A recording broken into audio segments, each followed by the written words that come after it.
Rice and Fetta Stuffed Pumpkin. Preheat the oven to 190 degrees Celsius. Place the pumpkin halves cut side up on a baking tray. Brush the cut sides with oil. Pop in the oven and roast for an hour and a quarter or until just tender. Set aside to cool. Prepare the rice for the stuffing while the pumpkin is roasting. Cook in a saucepan of boiling water for 30 minutes or until tender, then drain well. To toast the walnuts for the stuffing, arrange on a baking tray and roast for 3 to 5 minutes. Cool, then chop.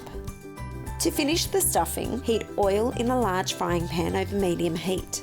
Cook onion, stirring for 4 minutes until it softens. Add garlic and cook for 30 seconds or until aromatic, then stir in rosemary and cinnamon. Put the rice and onion mixture in a large bowl.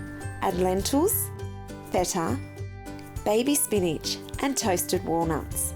Season the stuffing with salt and pepper. Stir to combine.